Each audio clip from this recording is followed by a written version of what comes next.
കാലത്തോടും വിധിയോടും കലഹിക്കാൻ ഒരുവൻ ഇറങ്ങിപ്പുറപ്പെട്ടാൽ പിന്നെ എന്തു ചെയ്യും? നിങ്ങൾക്ക് അയാളെ വിമർശിക്കാം, പരിഹസിക്കാം, പക്ഷേ അവഗണിക്കാനാകില്ല, തടുത്തു നിർത്താനുമാകില്ല. കാരണം അയാളുടെ പേര് ക്രിസ്ത്യാനോ റൊണാൾഡോ ഡോ സാന്റോസ് അവേരോ എന്നാണ്.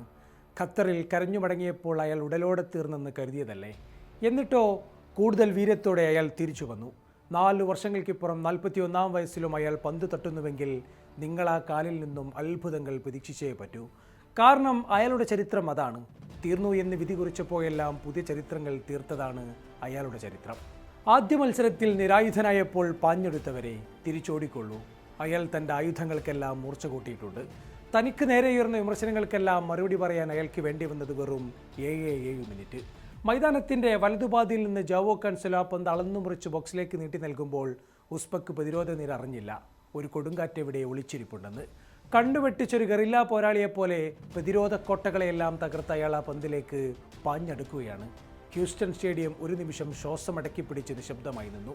പിന്നെ അവിടെ സംഭവിച്ചത് ഒരു ഇടിമിന്നലാണ്. ഡഗ്ഔട്ടിലേക്ക് ഓടിയ റൊണാൾഡോയെ സഹതാരങ്ങളെല്ലാം പൊതിഞ്ഞു പിടിച്ചു.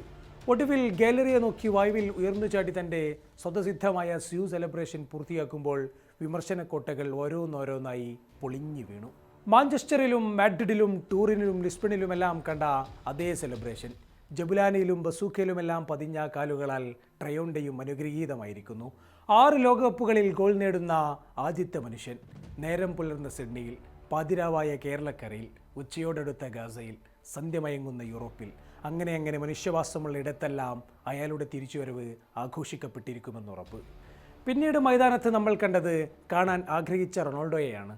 കോങ്കോക്കെതിരെ കണ്ട പോർച്ചുഗലിനെ പ്രതീക്ഷിച്ച ഉസ്ബക്ക് കൊച്ച് ഫാബിയോ കന്നാവാരക്ക് അടിമുടി തെറ്റി. പുറത്തു പരക്കുന്ന കഥകൾ പോലെയല്ല ടീമിനുള്ളിലെ കാര്യങ്ങളെന്ന് പറങ്കികൾ ബോധ്യപ്പെടുത്തി ഏതാനും നിമിഷങ്ങൾ. 17-ാം മിനിറ്റിൽ ലഭിച്ച ഫ്രീ കിക്കിൽ അയാൾ ദീർഘനിശ്വാസങ്ങൾ എടുത്തപ്പോൾ അയാളെ പ്രതീക്ഷിച്ചവർക്ക് മുന്നിൽ കിക്കെടുത്തത് ന്യൂനോ മെൻഡിസാണ്. ഞൊടിയുടെ വേഗത്തിൽ പോർച്ചുഗൽ 2 ഗോളിന് മുന്നിൽ. പിന്നാലെ 39-ാം മിനിറ്റിലായിരുന്നു മനോഹര നിമിഷത്തിന് മൈതാനം സാക്ഷിയായത്. ഓൾഡ് ട്രാഫോർഡിൽ കാണാറുള്ള ബ്രൂണോ ബെഗ്നിഫിസോയുടെ കയ്യൊപ്പ് പതിഞ്ഞൊരു അസിസ്റ്റ്. ഒപ്പം ബ്രൂണോയുടെ മനസ്സറിഞ്ഞ് ഓടിക്കേറിയ റോണോയുടെ ഒന്നാന്തരം ഒരു ഫിനിഷും. കോൺഫിഡൻസ് വീണ്ടെടുത്ത ക്രിസ്ത്യാനോയേക്കാൾ അപകടകാരിയായ മറ്റൊരാൾ കാൽപന്തിൽ ഇല്ലെന്നതിൻ്റെ സൂചന കൂടിയായിരുന്നത്. അതിനുശേഷം ഒരിക്കൽ കൂടി ബ്രൂണോയും റോണോയും തമ്മിലുള്ള കെമിസ്ട്രി നമ്മൾ കണ്ടു. ഒരു വേള ഫ്രീ കിക്ക് എടുക്കാൻ നിൽക്കുകയാണെന്ന് തോന്നിപ്പിച്ച് ബ്രൂണോക്ക് മാറിക്കൊടുത്ത് റോണോ ഉള്ളിലേക്കോടിയ ആ മൊമെൻ്റ് ഓർമ്മയില്ലേ? പോർച്ചുഗൽ ടീമിൻ്റെ റാപ്പോയും അണ്ടർസ്റ്റാൻഡിങ്ങും വ്യക്തമാക്കിയ മൊമെൻ്റ്. ഉസ്ബക്ക് ഗോൾ കീപ്പറുടെ നിതാന്ത ജാഗ്രതയ്ക്ക് മുന്നിലാണ് അത് ഗോളാകാതെ പോയത്. ആദ്യ മത്സരത്തിൽ കോങ്കോയുടെ കരുത്തുറ്റ ഫിസിക്കൽ ഗെയിമിന് മുന്നിൽ പോർച്ചുഗൽ ശ്വാസം മുട്ടിയിരുന്നു. റൊണാൾഡോക്ക് പന്ത് ലഭിക്കാത്ത വിധം അവർ പൂട്ടിയപ്പോൾ പോർച്ചുഗലിൻ്റെ താളം തെറ്റി. എന്നാൽ ഉസ്ബക്കിനെതിരെ കണ്ടത് വേഗവും കൃത്യതയുമുള്ള മറ്റൊരു പോർച്ചുഗലിനെയാണ്. പന്ത് വെറുതെ കാലിൽ വെച്ചുകൊണ്ടിരിക്കുന്നതിന് പകരം അവർ അത് അതിവേഗം റൊണാൾഡോയുടെ ഇടങ്ങളിലേക്ക് എത്തിച്ചു. ഉസ്ബെക്കിസ്ഥാന്റെ ദുർബലമായ പ്രതിരോധം പോർച്ചുഗലിൻ്റെ വേഗതയ്ക്ക് മുന്നിൽ തകർന്നടിഞ്ഞു. പോയ മത്സരത്തോടെ വിമർശിക്കപ്പെട്ട കൊച്ച് റോബർട്ടോ മാർട്ടിനസിനും ഇതൊരു കംബാക്കാണ്. കോങ്കോക്കെതിരെ പാളിപ്പോയ തന്ത്രങ്ങളെല്ലാം അയാൾ ഉസ്ബെക്കിസ്ഥാനെതിരെ തിരുത്തിയിരിക്കുന്നു. ബെർണാഡോ സിൽവയ്ക്ക് പകരം ജാവോ ഫെലിക്സിനെ ആദ്യ ലെവനിൽ ഇറക്കിയതും നിർണായകമായി. മൈതാനത്തിൻ്റെ മധ്യഭാഗത്ത് അനാവശ്യ പാസുകൾ ഇല്ലാതാക്കി അതിവേഗം പന്ത് മുന്നേറ്റ നിരയിലേക്ക് എത്തിക്കുക എന്നതായിരുന്നു മാർട്ടിനസിൻ്റെ പുതിയ തന്ത്രം. വിങ്ങുകളിലൂടെ കാൻസെലോയെയും മെൻഡിസിനെയും സ്വതന്ത്രരാക്കി വിട്ട് എതിരാളികളുടെ പ്രതിരോധത്തെ അയാൾ കീറിമുറിച്ചു. റൊണാൾഡോക്ക് പന്ത് ലഭിക്കാൻ എന്താണ് ചെയ്യേണ്ടത് എന്ന് മാർട്ടിനസ് ലോകത്തിന് കാണിച്ചു കൊടുത്തു. ബ്രൂണോ ഫെർണാണ്ടസ് മാർട്ടിനസിൻ്റെ തന്ത്രങ്ങൾക്ക് ഓർക്കസ്ട്രേറ്ററായി മാറി. വിറ്റീഞ്ഞ പ്രതിരോധത്തിനും മുന്നേറ്റത്തിനും ഇടയിൽ പാലമായി നിന്നു.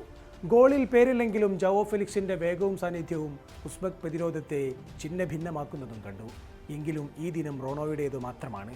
എതിരാളികൾ ഭയന്നിരുന്ന വേട്ടക്കാരൻ്റെ ദാഹം ഇന്നും അയാളിലുണ്ട്. സ്പേസുകൾ അയാൾ കൃത്യമായി മുതലെടുത്താണ് ഫിനിഷിങ്ങുകൾ നടത്തിയത്. ഒരു ടീമായി, ഒരു മനമായാണ് പോർച്ചുഗൽ കളിക്കുന്നതെങ്കിൽ നിങ്ങളവരെ ഭയന്നേ പറ്റൂ. എന്തിനും പോന്ന ഒന്നിലേറെ പടക്കോപ്പുകൾ ആ സംഘത്തിലുണ്ട്. ഇത് റോണോയുടെ കംബാക്കോ മാസ് എൻട്രിയോ അല്ല, ഇതൊരു ഓർമ്മപ്പെടുത്തൽ മാത്രമാണ്. അയാളുടെ പേര് ക്രിസ്ത്യാനോ റൊണാൾഡോ ആണെന്നുള്ള ഒരു ഓർമ്മപ്പെടുത്തൽ.